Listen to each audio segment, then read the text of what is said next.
Ya, saya sambung lagi. Ini barusan mati, saya nggak tahu kenapa. Mungkin saya lupa pencet kali.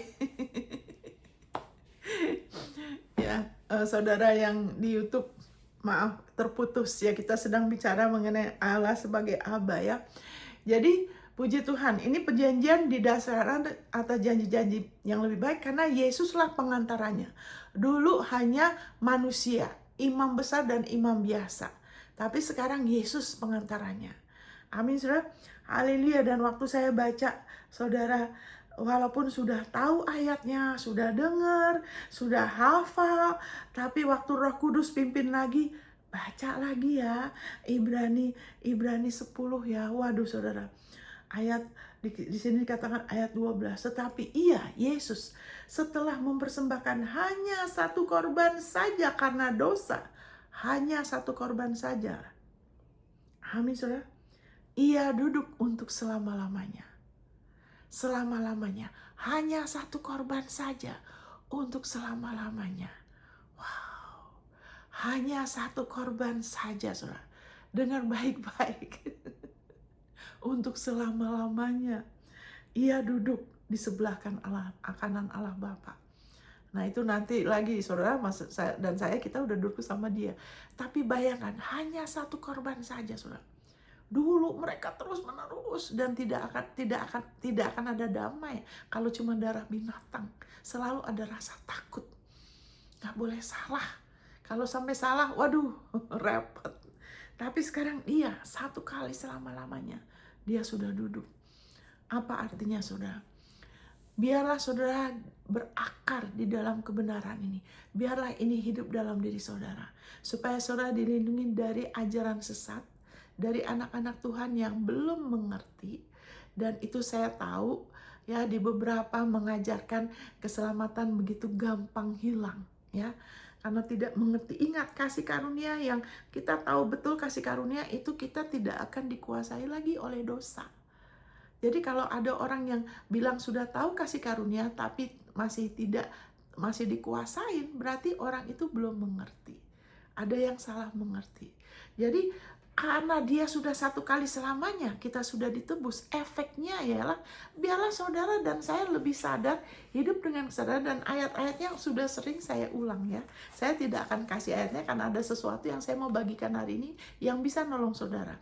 Yaitu apa? Karena satu kali selamanya dia sudah mempersembahkan dirinya untuk dosa kita. Efeknya ialah apa? Identitas saudara dan saya adalah permanen. Saya ulangin. Identitas saudara di dalam Kristus yang baru adalah permanen. Itu artinya kekal. Amin. Saudara selamanya sudah anak Allah. Itu adalah permanen. Jadi apapun, ya kan, itu ada ayatnya. Saya nggak akan kasih. Saudara bisa baca sendiri. Bisa dengar khotbah saya yang lain ya. Jadi permanen. Identitas saudara yang baru di dalam Kristus permanen. Saudara adalah imam dan raja. Saudara sudah ditinggikan di atas segala bangsa. Saudara adalah kepala dan bukan ekor. Amin saudara. Saudara adalah orang benar. Saudara adalah ciptaan baru. Itu semua adalah permanen. Wow, dia sudah satu kali selamanya. Amin saudara. Kemudian warisan saudara adalah permanen. Saudara punya warisan di dalam Kristus. Saudara adalah ahli waris Allah dan ahli waris gabungan dengan Kristus.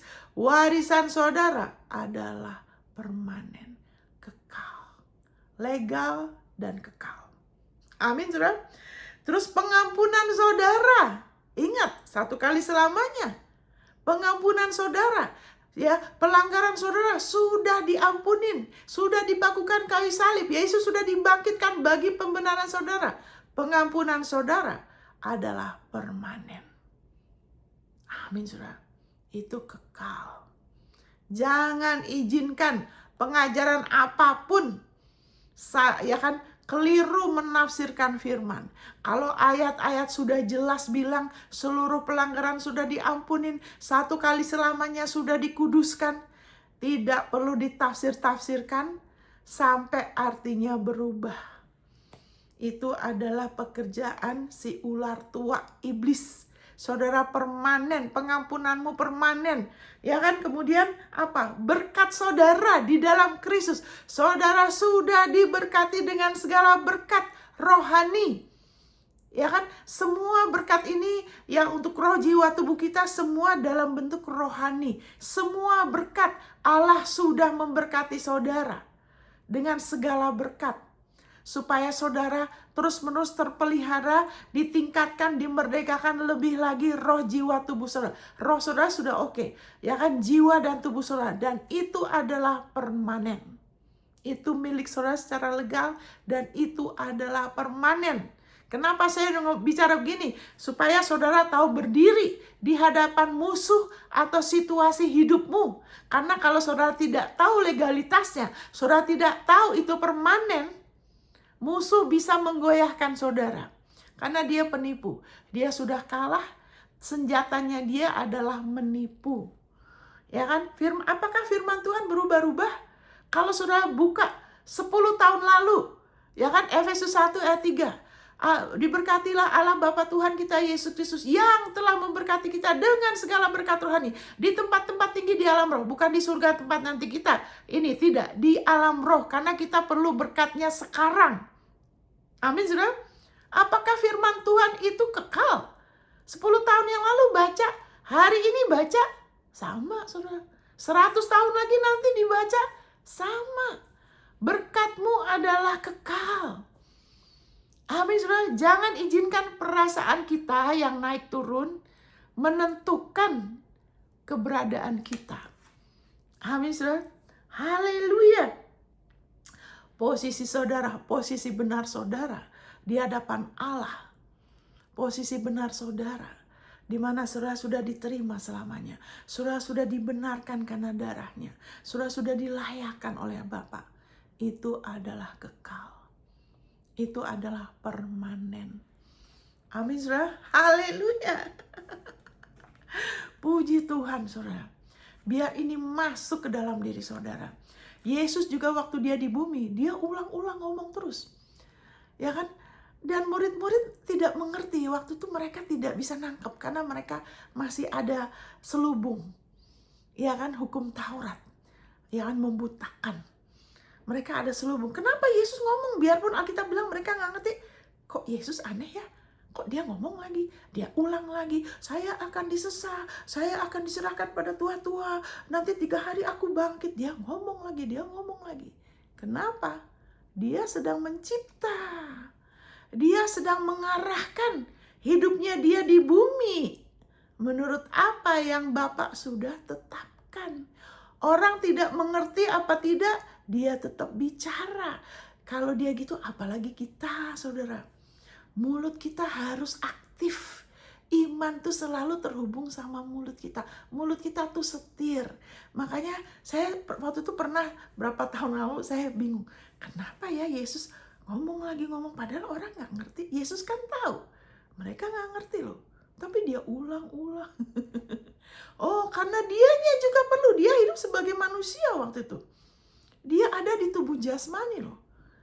Tubuh kita ini kan bisa rasa capek. Amin, saudara. Dia bisa rasa capek, saudara. Bisa rasa capek, rasa ngantuk. Dia harus makan loh. Kalau enggak dia nggak bisa. Amin, saudara. Makanya dia bicara. Makanya saudara dan saya, apa tujuan Tuhan dalam hidup kita? Janjinya kita harus ulang-ulang. Karena itu mengarahkan hidup kita akan ke situ. Kita jangan mau belok-belok. Amin, jangan dengar segala sesuatu yang bikin Alkitab sudah bilang permanen selamanya terus dirubah. Dalam nama Yesus. Biarlah saudara berakar di dalam kebenarannya. Amin, saudara. Haleluya. Jadi, haleluya. Sekarang kita lihat di sini ya. Nanti saya beri contoh ya. Karena firman Tuhan itu bukan teori. Itu bukan hanya informasi. Ya kan, kalau cuman itu di dunia juga ada ya. Tapi kenapa bedanya? Karena firman Tuhan tuh, firman penebusan itu ada didasarkan oleh tubuh dan darah Yesus. Ada dasar legalitasnya. Amin, saudara. Saudara tidak bisa kan sembarangan ya, mau rumah orang, mobil orang, harus ada dasar legalitasnya. keberadaan kita. Saya juga sekarang di Amerika tuh permanen resident, yaitu saya KTP permanen di sini. Ya kan, saya punya dasar legalitas di sini. Polisi tidak bisa tangkap saya terus kirim saya ke Indonesia dideportasi, tidak bisa, karena saya ada legalitasnya. Saya punya permanen resident.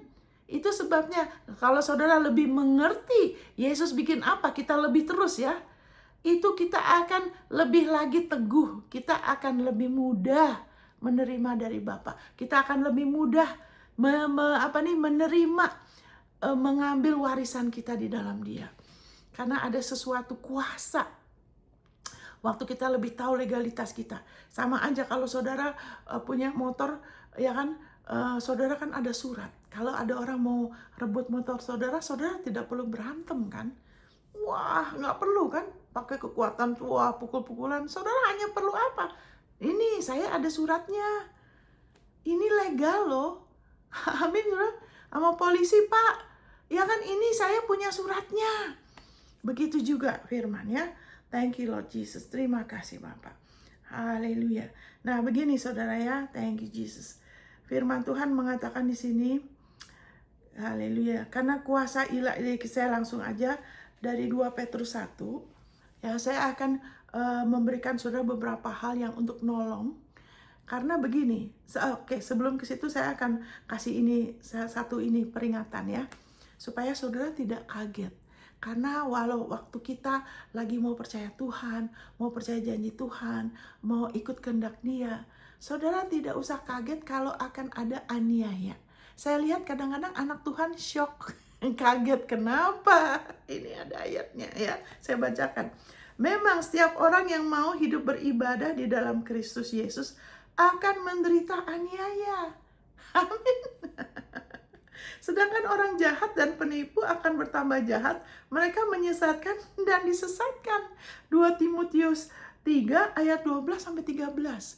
Saudara mau sungguh-sungguh mengalami warisan Dia, saudara, kita nggak akan nanti kalau Tuhan Yesus datang, kita nggak akan malu, kita nggak akan ada penyesalan, kita akan mengalami itu diberkati dalam segala hal seperti Abraham. Tapi ketahuilah akan ada aniaya dari musuh, dan musuh akan pakai manusia juga untuk menganiaya saudara dan saya.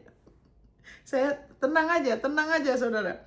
Kita harus tahu penderitaan itu aniaya dari musuh karena kita lagi percaya Tuhan, atau menderita karena suka ikut campur urusan orang. Kalau bahasa Inggrisnya tuh busybody, ikut campur urusan orang, duduk ngobrol gosip, nanti bisa menderita yang nggak perlu ya. Itu bukan aniaya seperti itu ya, itu penderitaan yang tidak perlu ya. Nah, saya bacakan di sini ya. Di sini firman Tuhan memperingati kita. Kenapa saudara? Allah tidak mau kita mengalami beberapa hal yang tidak baik, ya kan? Baru kita belajar. Sama seperti anak kita. Kenapa sih kita didik anak kita? Kamu kalau naik motor itu jangan ngebut ya, atau kamu begini, kita ajar. Karena kita mau anak kita tidak usah mengalami beberapa hal, baru belajar dari situ. Betul kan saudara? Ada banyak hal yang Allah sudah, Dia benar-benar mengasihi kita.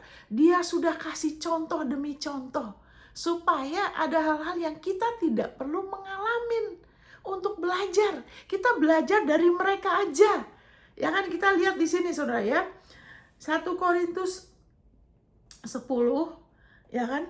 Saya akan baca langsung ya dari ayat 11. Ayat di atasnya bicara mengenai bagaimana di perjanjian lama ya kan, mereka makan makanan rohani yang sama, dipimpin sama Musa, di mana mereka ada yang mati dipagut ular, mereka ada yang kemudian nyembah berhala dan sebagainya.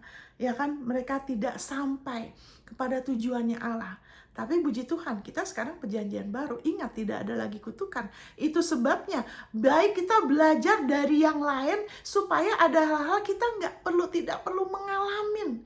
Karena ada ajaran tradisi yang bilang begini, oh memang semua penderitaan ini supaya kamu sakit kanker ini, supaya kamu belajar dengan kamu kesabaran, kamu beriman sama Tuhan, kamu mengalami kesembuhan Dia.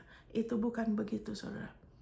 Ya, dengan kamu mengalami kebangkrutan ini, kamu belajar untuk merendahkan diri. Itu bukan cara Tuhan mengajar yang terbaik. Dia tidak mau kita mengalami.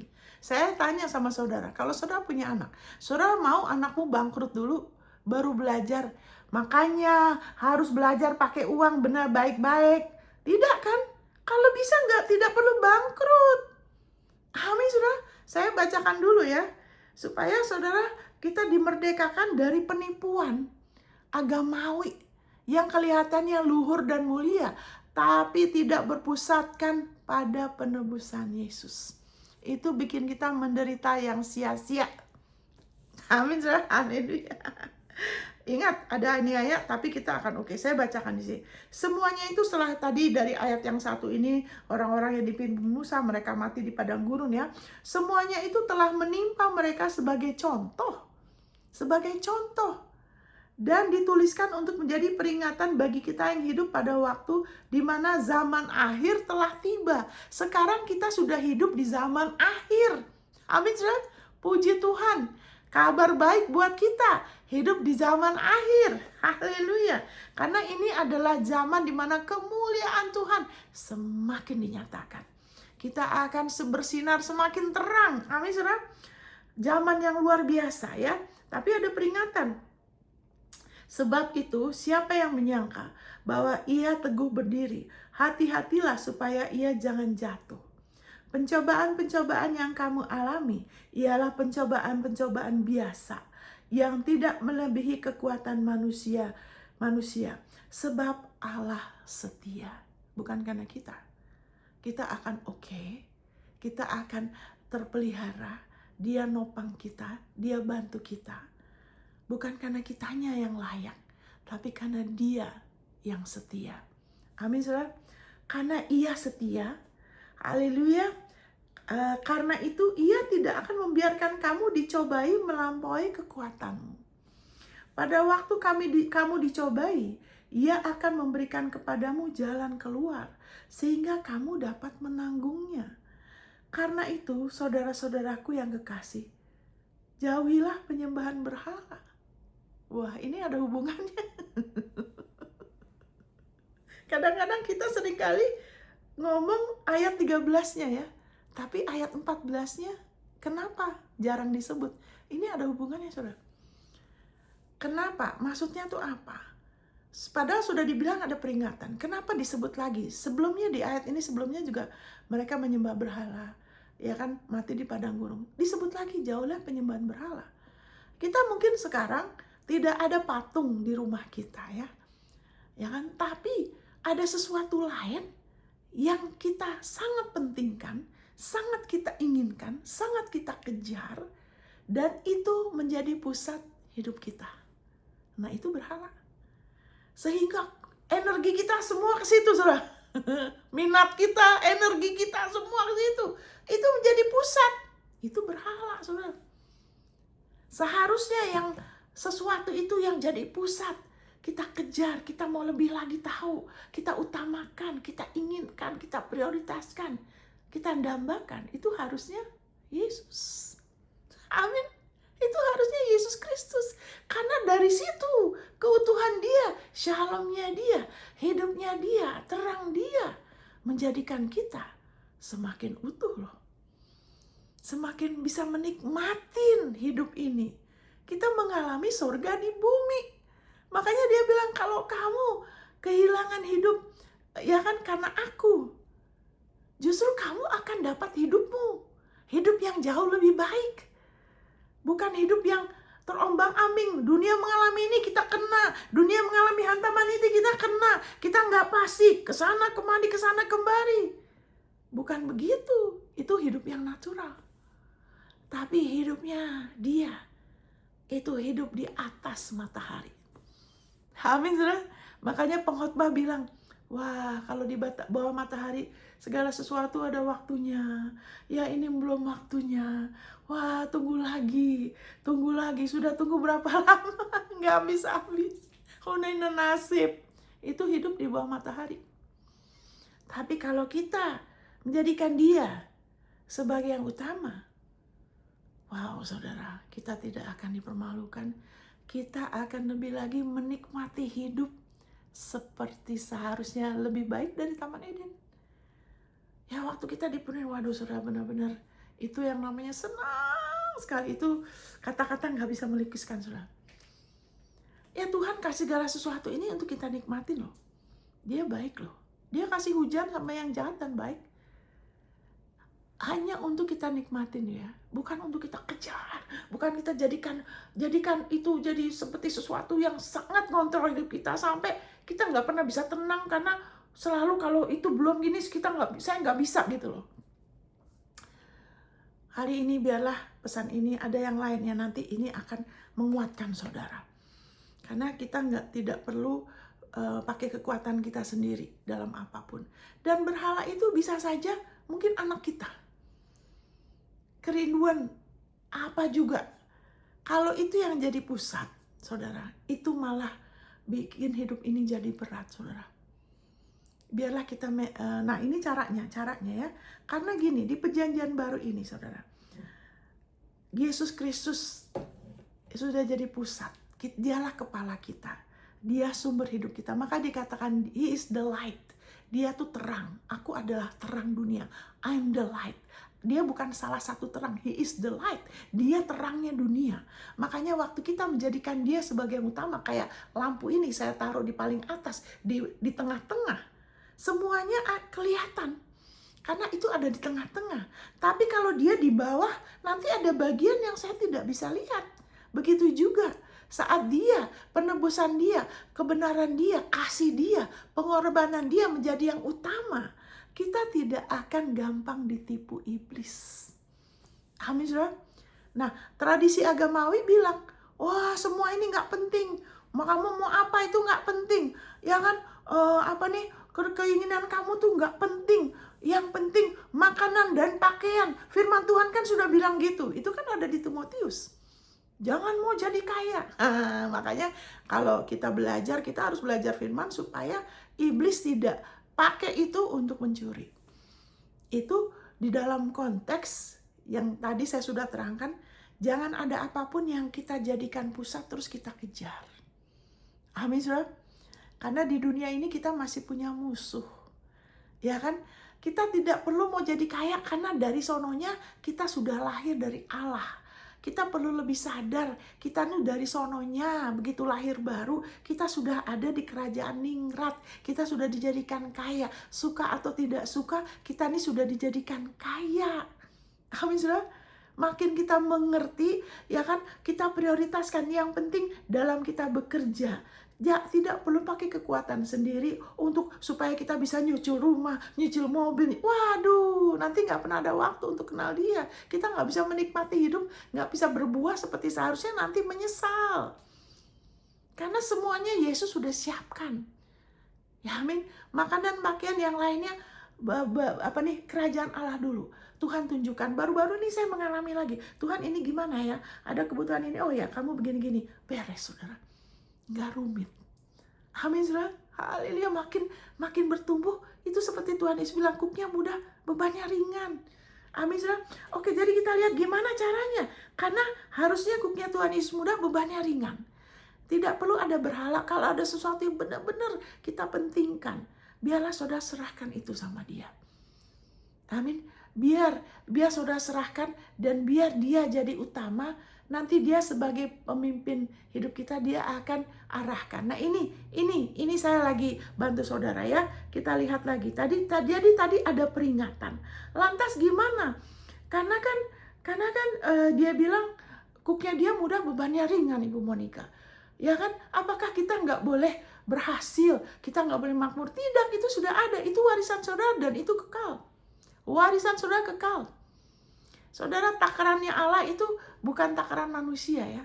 Abraham itu diberkati dalam segala dan dia bukan hanya kaya loh. Itu tidak akurat betul. Dia sangat kaya, saudara. Amin. Amin, saudara. Ya kan, tapi izinkanlah firman-Nya, Dia yang memimpin kita, Dia pemimpin hidup kita dan ada tujuannya. Abraham itu berkat bagi banyak bangsa. Tuhan ada tujuannya untuk kita lebih lagi menikmati kasih Dia, kebaikan Dia dan jadi berkat bagi yang lain. Bukan hanya diberkati jadi berkat, tunggu, kita juga menikmatin. Karena kita anak Dia. Kita di perjanjian baru ini kita adalah anak. Dia mau kita punya relationship. Dia mau kita ada hubungan yang dekat. Dia sudah mendekatkan dirinya dulu sama kita. Dia maunya apa-apa kita ke dia dulu, bukan ke siapapun manusia yang lain. Kita ke dia dulu. Itu maunya Bapa. Kenapa? Karena manusia termasuk istri, suami, anak, siapapun yang dekat sama kita itu terbatas. Amin. Manusia tuh tidak bisa dibebanin, ya kan? Ada batasnya, saudara. Kita juga tidak suka kan kalau ada orang terus bergantung sama kita, rasanya aduh berat deh. Karena kita cuma punya 2 kaki. Saudara punya 2 kaki, saya punya 2 kaki. Amin, saudara. Ada saat bisa, tapi untuk menggendong terus tidak mungkin bisa. Kita dimampukan ya. Makanya Dia mau kita paling dekat sama Dia, baru kepada manusia lain, baru kepada pasangan hidup, kepada anak, kepada sahabat. Amin, saudara. Anyway, jadi kita lihat di sini bagaimana, ya kan, kita lihat di 2 Petrus 1, ini tidak susah ya. Nanti saya kasih contoh, saudara. Contoh penuh kuasa yang nolong saudara. Firman itu dahsyat, saudara. Dahsyat luar biasa. Amin, saudara. Tuhan Yesus kita luar biasa. Kemuliaan perjanjian baru ini luar biasa. Tidak ada lagi kutukan. Saya bacakan dari 2 Petrus 1 ayat 3-4. Karena kuasa ilahinya telah menganugerahkan kepada kita segala sesuatu yang berguna untuk hidup yang saleh. Untuk hidup yang saleh, hidup yang berbuah, hidup yang penuh dengan sukacita ya, penuh kemuliaan ya. Oleh pengenalan kita akan Dia, ya kan? Pengenalan kita akan Dia yang telah memanggil kita oleh kuasanya yang mulia dan ajaib. Wow. Dengan jalan itu Ia telah menganugerahkan kepada kita janji-janji yang berharga dan yang sangat besar. Berharga dan sangat besar, supaya olehnya kamu boleh mengambil bagian dalam kodrat ilahi dan luput dari hawa nafsu duniawi yang membinasakan dunia. Sebentar, saya minum dulu saya.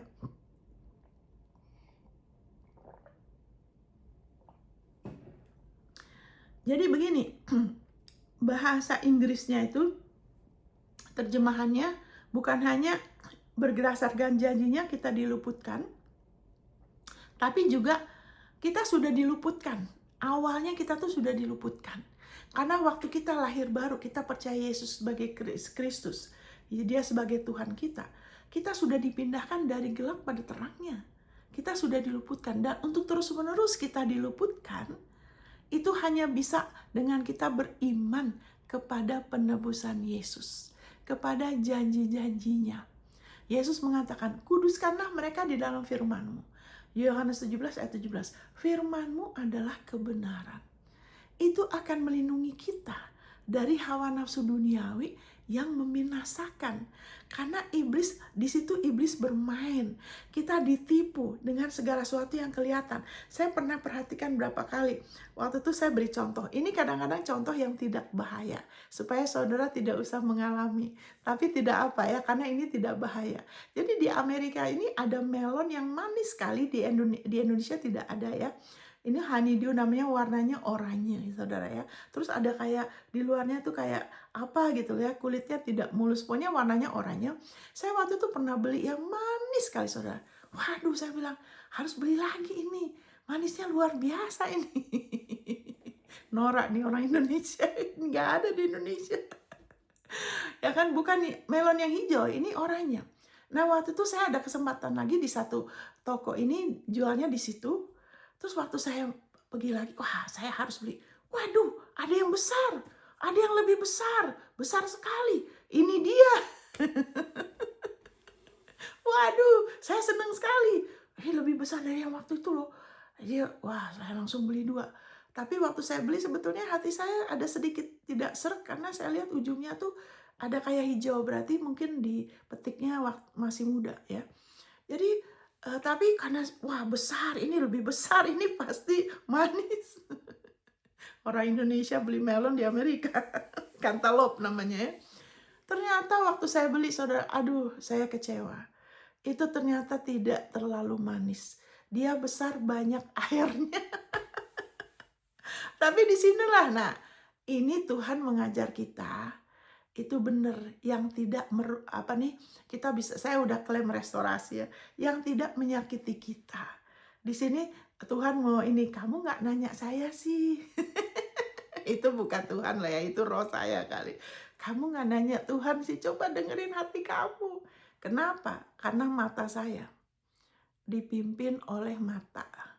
Disitulah iblis bermain. Dan dia sekarang bermain lewat media. Dia banyak kasih, wah gambaran ini, gambaran itu. Lihat dirimu begini, lihat dirimu begitu. Dan itu banyak sekali tidak berdasarkan penebusan Kristus. Amin, saudara. Apakah kita nggak boleh? Justru kita sudah ada, tapi iblis nggak mau. Kalau bisa jangan sampai, makanya dia butakan, dia tutupin. Kalau bisa kita jangan ngelihat, kita jangan dapat pewahyuan. Supaya apa? Dia bisa tipu. Nanti dari situ kelihatannya dapat, tapi ada yang lain yang diambil dari orang yang tertipu. Tertipu itu tidak enak, saudara. Seperti saya dapat yang besar, saudara, lebih besar dari sebelumnya. Ini dia. Waduh, saya bilang sudah tertipu dengan mata. Ya kan? Berapa kali saya perhatikan, kalau saya dapat sesuatu yang baik, terus aduh saya mau ini lagi. Ternyata enggak. Di situ saya belajar. Tidak bisa hidup dari pengalaman. Kita hidup oleh roh. Minta tanya lagi. Nah itu cuma hal-hal kecil ya. Saya suka perhatikan supaya apa? Supaya ingat betapa kita memerlukan dia. Kecil atau besar. Melonnya tidak penting, tapi ajarannya penting. Amin, saudara? Makanya kita bisa diluputkan. Justru Tuhan kasih janji supaya kita diluputkan. Karena Allah itu kasih, Allah itu kudus, kita orang kudus. Waktu kita percaya kepada kasih, kepada Allah yang kudus, Allah yang bijaksana, Allah yang benar, kita beriman sama dia, kita mau mengimani janjinya, kita dilindungi dari hawa nafsu duniawi karena sifatnya dia mempengaruhi kita. Amin, saudara, sehingga kita aman.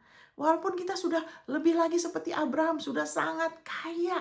Ya kan, banyak emas, perak, ternaknya, sengaja dibilang gitu. Supaya jangan roh agamawi itu bilang, oh itu kan secara roh dia banyak emas, mana bisa.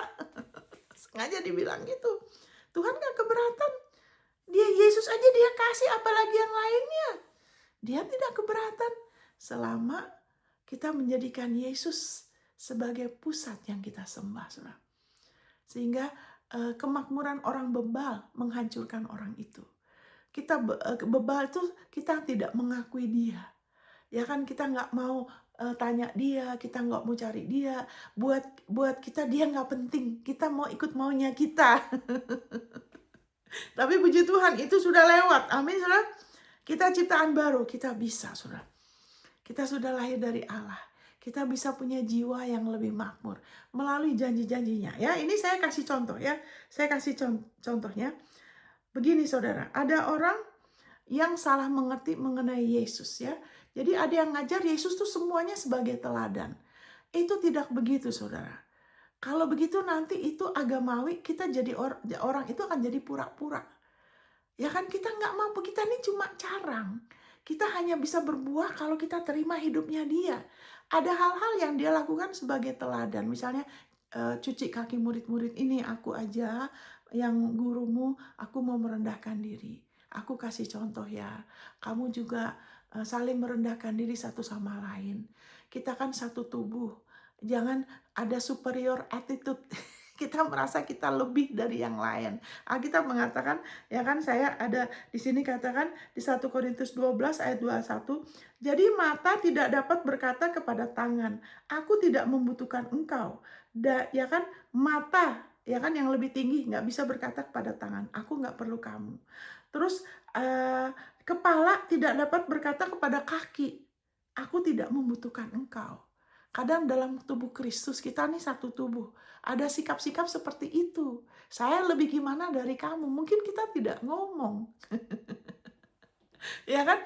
Tapi kita merasa begitu. Ya kan? Saya nggak suka sama si Anu.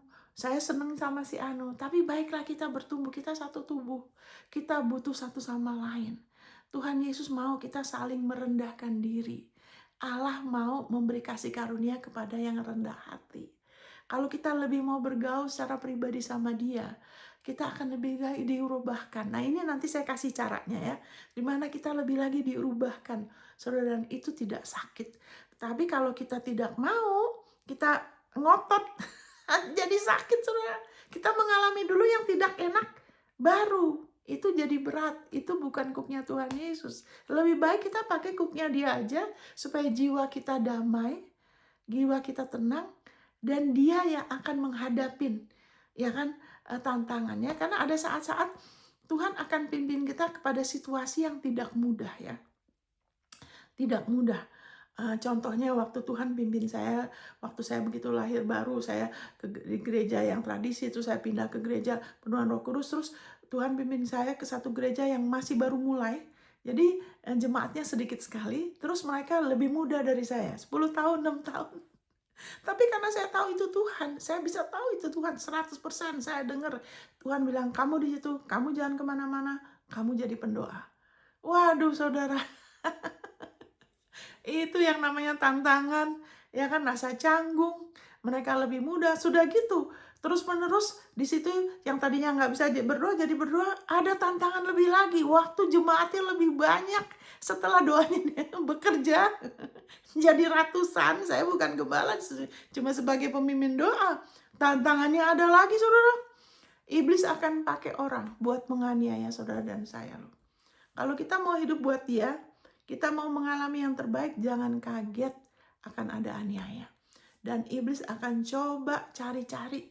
Sama seperti mereka cari-cari kesalahan sama Yesus, mereka cari-cari kesalahan sama Daniel.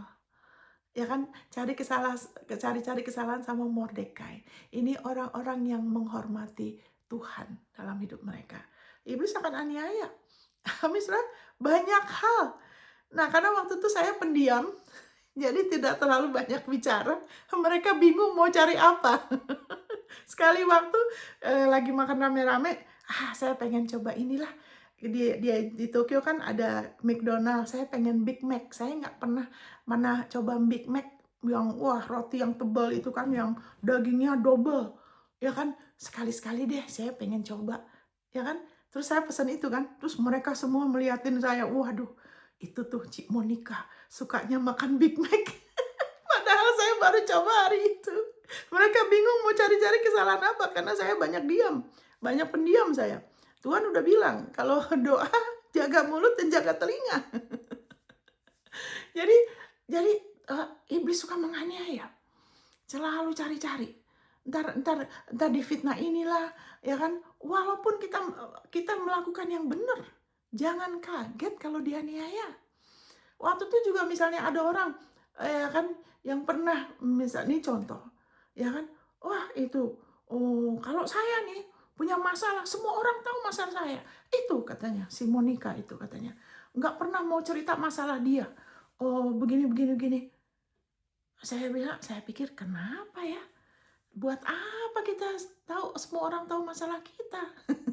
Karena pribadinya dia orangnya suka open, suka bergaul sama artis, sama anak. Saya bukan seperti itu. Tapi dia nggak suka, dia nggak mau terima saya karena saya nggak seperti dia. Dan saya sudah belajar kalau punya masalah buat apa cerita-cerita lagi, itu buang waktu. Kalau ada masalah percaya Tuhan, percaya janjinya, cerita-cerita nggak nolong. Apalagi masalah pribadi. Amin saudara. Tapi terus saya bilang, ya sudah, saya bilang sama satu orang, Tuhan akan pakai sebagaimana dia. Saya tidak bisa seperti dia. Saya nggak tahan diajak bergaul sama si anu. Aduh, ya kan, saya bukan seperti itu. Saya tidak lebih baik. Saya cuma beda. Tuhan akan pakai orang itu sebagaimana dia. Tuhan juga pakai saya sebagaimana saya. Mari kita belajar terima satu sama lain, saudara. Bukan berarti kita kompromi. Dan kalau orang itu nggak terima, ya udah kita bersikap baik aja. Tidak usah mengkritik, tidak usah menghindar, gosip atau apa, tidak perlu. Tuhan akan tuntun kita. Tapi jangan kaget kalau saudara dianiaya dan kadang-kadang iblis coba manipulasi. Kita yang benar dibilangnya kita yang salah. Karena ada orang yang kemauannya kalau tidak diturutin, marah saudara, mulai menuduh. Oh begini-begini karena kemauannya tidak diturutin. Itu cuma salah satu contoh. Amin saudara, supaya saudara tidak kaget. Dan begini, kalau kitanya masing-masing, seperti saya mau ajar ini sesuatu, kitanya masing-masing tahu bagaimana berfokus sama Yesus saudara, akan lebih ada kesatuan di tempat kita gereja, tempat kita bersekutu saudara. Berkat Tuhan akan lebih lagi, kasih karunia Tuhan lebih mengalir. Saudara akan lebih mudah, lebih menerima dari Dia. Saat kita masing-masing mau merendahkan diri kita, Tuhan selalu meninggikan siapapun yang mau merendahkan diri.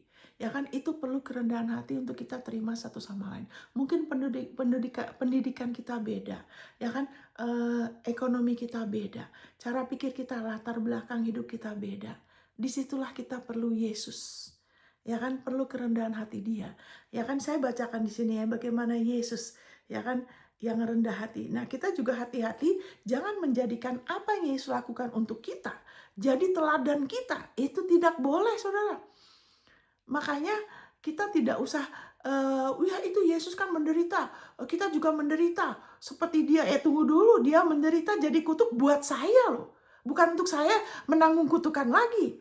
Nah pernah begini saudara, sebelum kita kesini ya, pernah ada satu orang begini, saya baca bukunya sekilas, dia mengajar gini, dulu saya salah, dia bilang. Dulu dia saking semangatnya, dia pernah ngomong gini, walaupun saya susah setengah mati, harta saya habis, saya akan tetap ikut Tuhan. Dia bilang gitu. Akhirnya apa? Dia waktu itu udah berhasil, wah dia bangkrut, dia susah sekali. Dia ingat perkataan dia, doa dia. Ya kan, karena itu seperti itu buka pintu sama iblis loh. Dia jadi susah sekali, dia ingat. Terus dia ngajar, jangan pernah berdoa begitu. Makanya karena kita harus rela perhatikan, ada hal-hal yang Yesus lakukan tuh semuanya itu untuk kita loh. Kita jangan coba-coba menjadikan dia teladan seolah-olah kita nih bukan carang, kita nih carang loh. Carang tuh hanya berbuah kalau ada hidup. Amin, carang nggak bisa dari diri kita sendiri. Maka Yesus bilang, tanpa aku kamu tidak bisa apa-apa. Saya bacakan di sini ya. Ya kan? Thank you Lord Jesus. Haleluya. Ibrani 5. Ya, saya bacakan Ibrani 5 ayat 7 sampai 9. Dalam hidupnya sebagai manusia, Yesus ia telah mempersembahkan doa dan permohonan dengan ratap tangis dan keluhan kepada Dia, kepada Allah Bapa ya. Kalau bahasa Indonesia itu strong crying. Dia benar-benar menangis meraung-raung, saudara. Strong crying. Yang sanggup menyelamatkannya dari maut. Dan karena kesalehannya, ia telah didengarkan oleh Allah Bapa sebagai hakim. Dan sekalipun ia, Yesus adalah anak. Perhatikan, saudara.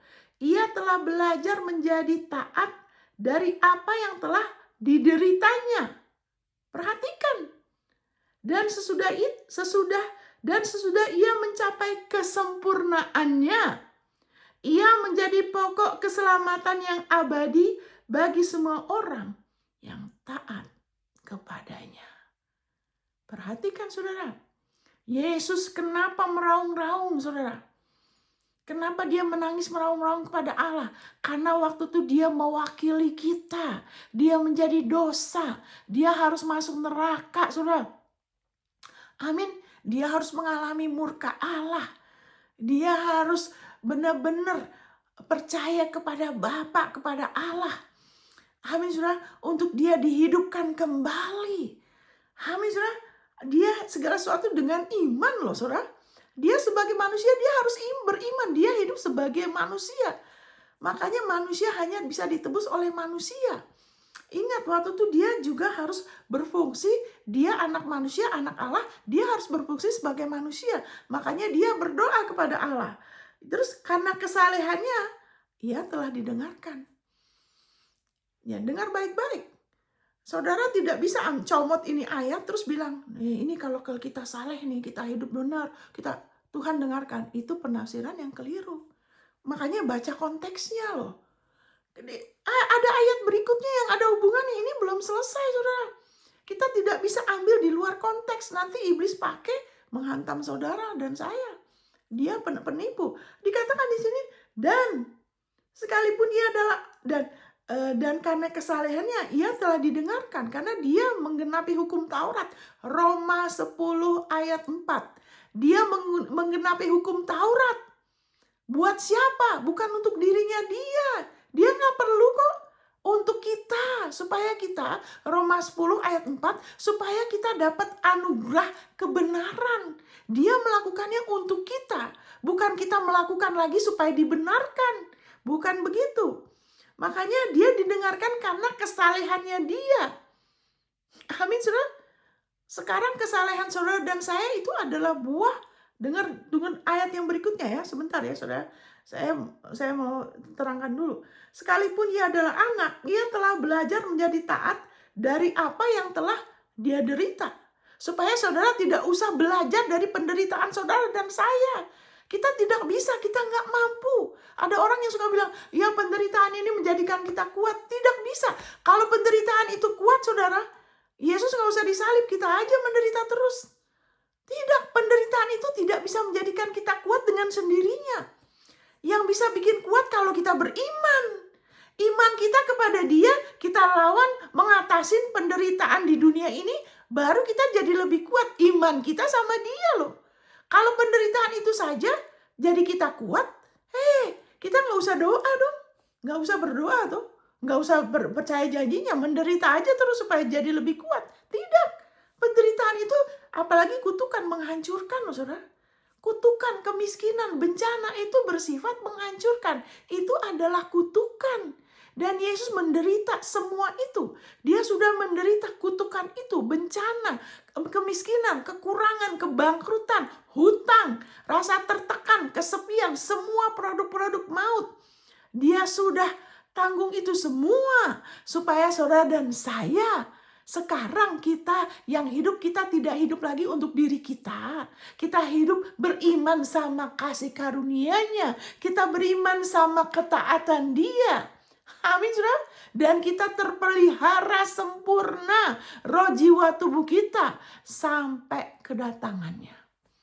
Makanya Abraham tidak pernah mengalami bencana. Amin, saudara.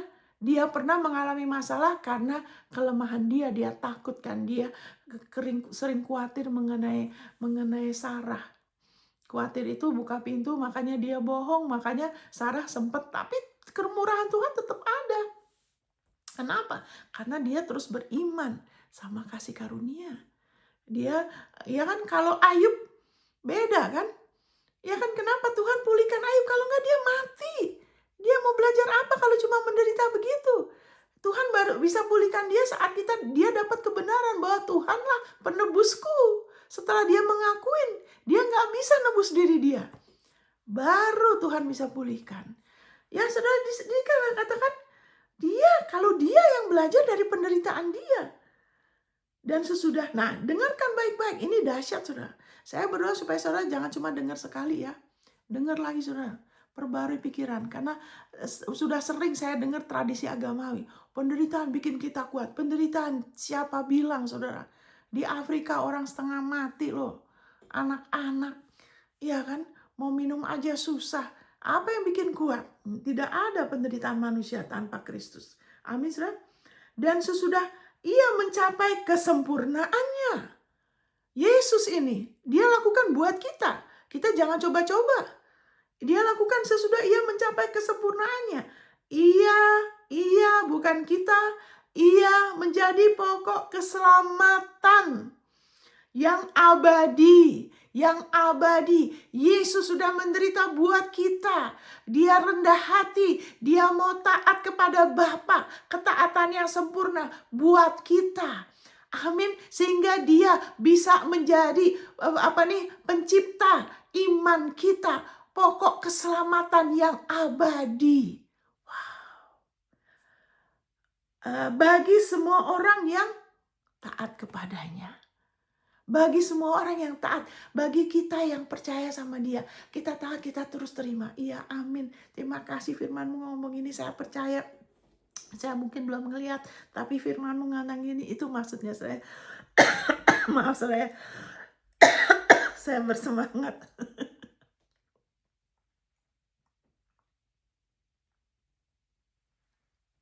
Karena ini luar biasa, saudara.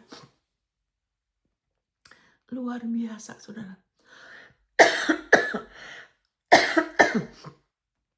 Saya menyayangkan orang-orang yang terus-menerus menuntut ya. Sebentar ya.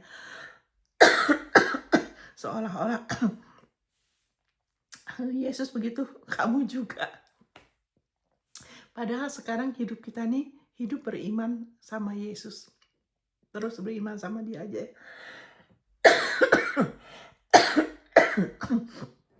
Bentar, saya minum lagi.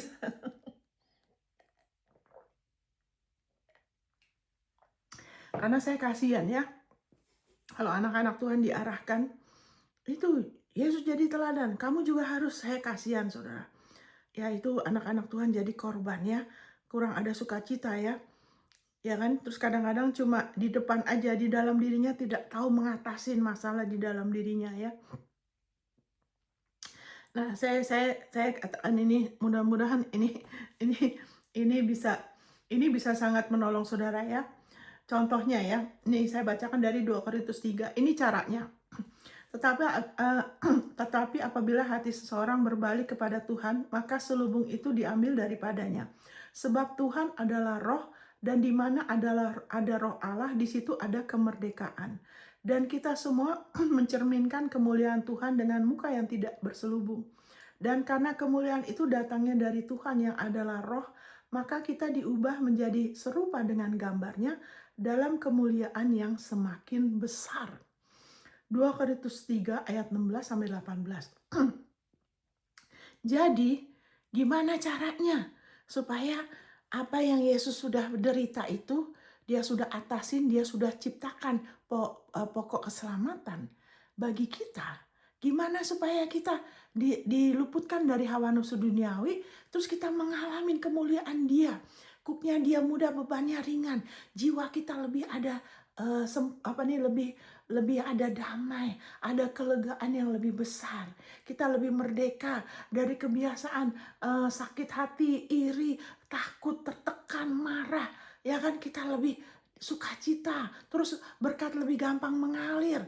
Amin, kita bisa menguasai, tidak dikuasai. Ini yaitu apa? Kita melihat kemuliaan Allah.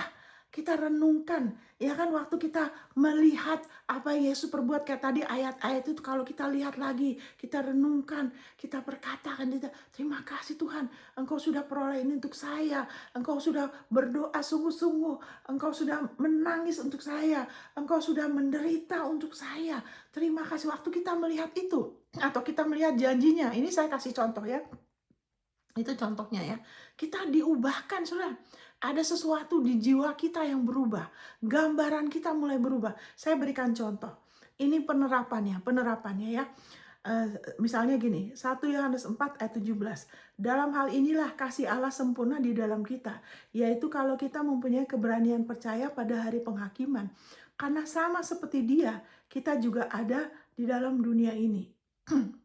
Ya kan? Jadi sama seperti Kristus, kita ada di dunia ini. Jadi sekarang ini sama seperti Kristus. Terus juga sebentar ya. Jadi sama seperti Kristus, kita ada di dunia ini. Ya kan?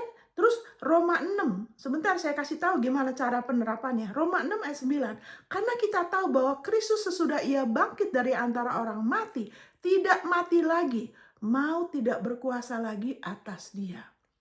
Perhatikan, sama seperti Kristus. Tadi 1 Yohanes 4 ayat 17, sama seperti dia. Kita ada di dunia ini. Dan Kristus setelah bangkit mau tak berkuasa. Terus kita sama. Nah, contohnya, waktu berapa tahun yang lalu, saya singkat aja, waktu itu saya di Manado, saya udah bayar paket 1 dokter gigi di klinik, ya kan, supaya gigi saya dicabut terus ditanam. Nah, ini dokter perempuan, mungkin dia nggak tahu gimana lah. Dia waktu dia punya alat sendiri, ronsen segala macam. Itu sudah paket, saya sudah bayar paket. Itu harusnya berapa kali sudah bisa langsung ditanam. Ini bolak-balik, bolak-balik. Saya udah berapa kali, dia bilang, aduh ibu maaf, dia bilang saya udah menyerah. Ibu itu apa nih, akar giginya ibu tuh bengkok, dia bilang. Saya nggak bisa cabut bu. Saya menyerah. Nah saya udah rugi, dia bilang, karena bolak-balik dia harus ronsen, itu mahal kali alatnya. Oh gitu ya. Terus ya udah saya juga nggak tahu kenapa saya tidak ada pikiran mau ke dokter lain waktu itu ya. Terus saya ingat ayat ini. Nah itu kan, karena saya udah pernah lihat ayat itu, saya percaya Roh Kudus sudah tahu persiapkan saya, dia tahu hal-hal yang akan datang, kita nggak akan dicobai melampaui kekuatan. Amin saudara. Ya kan, jadi jangan jadikan perkataan dokter sebagai berhala. Perkataan dokter sebagai berhala, apa-apa kata dokter lebih dulu, apa-apa kata dokter, jangan. Dokter tuh di bawah Tuhan. Ya kan, jadikan Yesus sebagai Tuhan ya. Jadi saya udah tahu ayat ini, jadi saya udah siap-siap, saya renungkan. Ya, Kristus telah, saya sama seperti Kristus, saya ada di dunia ini sekarang. Kristus telah bangkit, mau tidak berkuasa. Berarti apa? Saya siap-siap, kenapa? Karena saya udah tahu, ini tidak kecabut, pasti sekali waktu akan sakit, saudara. Karena dia tinggalin itu akarnya, yang bengkok. Bener, ya berapa minggu kemudian sekali waktu, ya itu mulai sakit, datang itu sakitnya. Nah ingat, rasa sakit itu bagian dari maut. Jadi saya udah langsung ngomong, sama seperti Kristus, saya ada di dunia ini sekarang. Saya Kristus telah bangkit, mau tidak berkuasa, termasuk rasa sakit. Saya tolak kamu dalam sama seperti Kristus. Saya ngomong ayat ini terus. Setelah kira-kira mungkin 10 menit, dia pergi rasa sakit itu. Sebentar lagi balik lagi, saya ngomong enggak, sama seperti Kristus, maut kamu tidak bisa berkuasa termasuk rasa sakit. Terus saya tolak, saya bilang, terus saya katakan kehidupan mengalir di gusi saya, kehidupan mengalir. Saya tolak, rasa saya sudah ditebus, mau tidak berkuasa. Saudara, apa yang terjadi? Rasa sakit itu pergi loh. Saya oke, saudara. Amin, saudara. Nah itu cara prakteknya. Kita mesti lihat diri kita. Maut, rasa sakit itu bagian dari maut. Tidak berkuasa. Dan itu sekali waktu terjadi lagi, saya ulangin lagi. Saya berdiri lagi. Dia pergi. Dari situ saya oke. Mungkin sekali waktu nanti saya tanam gigi, itu urusan nanti. Tapi saya rasa nggak terganggu ya. Ya itu salah satu contohnya. Nah, ada orang juga yang dapat pewahyuan ini, yang juga ngaca. Jadi kita mengaca. Ya kan, waktu kita lihat firman, kita seperti kaca. Bukan cari-cari kesalahan, bukan introspeksi yang seperti dunia ajarkan. Cari-cari kesalahan, tidak. Itu tidak berpusatkan pada Kristus loh. Ingat, dia sudah mengatasin buat kita loh. Dia sudah menebus buat kita. Semuanya sudah ada di dalam penebusan dia. Dia yang perlu dijadikan pusat. Bukan diri kita. Introspeksi itu kita yang jadi pusat. Kita cari-cari diri kita. Nanti kita sombong. Kalau kita nggak sombong, minder.